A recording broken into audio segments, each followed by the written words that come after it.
वैसे बारिश के बाद ना मौसम बड़ा अच्छा हो गया।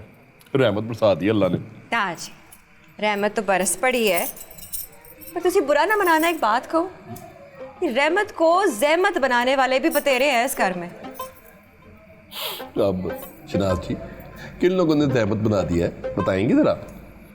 वही आपकी चहेती आई थी आज दोपहर को, आमना। बता रहा था मून मुझे कि तू तो नूर को लेकर अपनी अम्मा की तरफ गई हुई थी। नहीं ऐसा क्या कह दिया उसने? हाय हाय, मजाल है किसी की मुझे कुछ कह सके। मैं यहाँ होती तो कोई इस तरह से अन्नी तो ना डालता फिरता सारे घर में। क्या अन्नी डाल दी मेरी बहन ने जी? क्यों था, पूरा डब्बा खाली कर गई है वो। खैर से पकौड़ों की दावत हुई है यहाँ पे। हाँ जी, हमारे पीछे। तुझे पता है ना कि अब्बा को उसके हाथ के पकौड़े कितने अच्छे लगते हैं। भाई अब अगर आधा किलो पकौड़े बना ही लिए हैं तो केड़ी क़यामत आ गई है? मैं ये कब कह रही हूँ सजाद जी? हाय अब्बा जी 4-4 किलो पकौड़े खाए, घर है उनका। ना जी ना, यहाँ तो ससुराल वाले क्या, हमसाए क्या, सब भी अशी करके गए।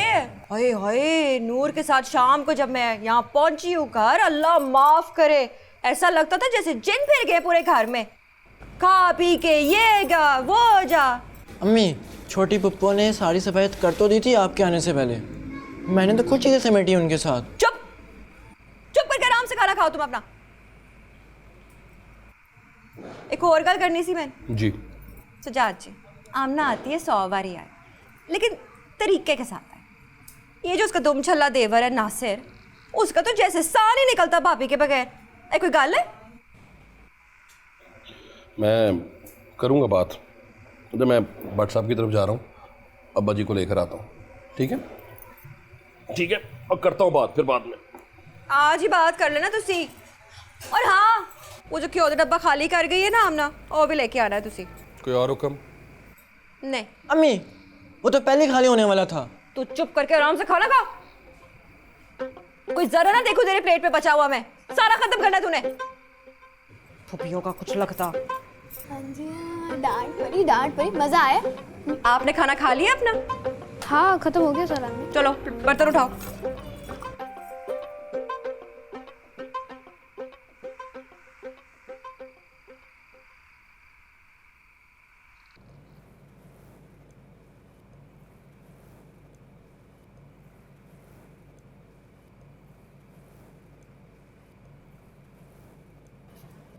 तुम्हें क्या हुआ है?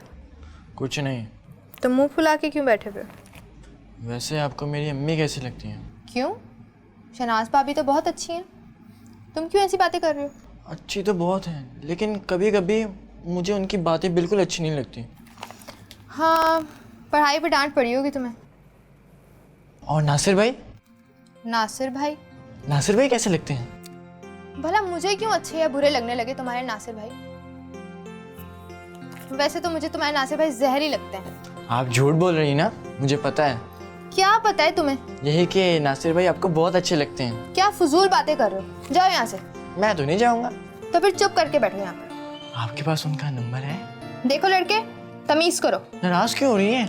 अच्छा, मैं अब्बू के मोबाइल से चुपके से उनका नंबर ले आऊँगा और चुपके से आपके मोबाइल में सेव कर दूंगा। और मैं चुपके से नहीं, पूरे जोरों शोर के साथ उनका नंबर डिलीट कर दूंगी। चलो देख लेंगे, मैं अभी लेके आता हूँ। मून के बच्चे,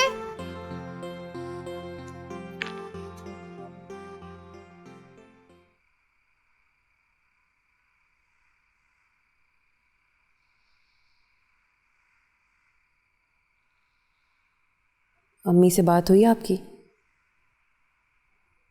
रोज ही होती है।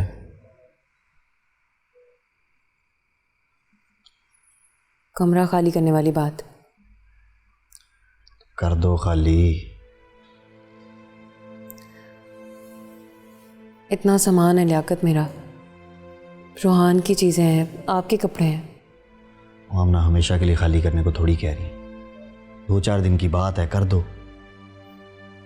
ये तो मैं कह रही हूँ कि 2-4 दिन की तो बात है। मैं अपना सारा सामान उठाऊंगी, बंद करूंगी और फिर रिफत बाजी के जाने के बाद दोबारा यहाँ पे लाके सेट करूंगी। लियाकत, रिफत बाजी तो सो जाएंगी अम्मी के कमरे में। बच्चों का क्या है, बच्चे तो कहीं पे भी सो जाएंगे। और सादिक भाई नासिर के कमरे में सो जाएंगे। देखो आमना, अम्मी ने जो कहा है वही करना पड़ेगा। और अब अगर हमारी बातचीत शुरू हो ही गई है तो नए मसले ना खड़े करो।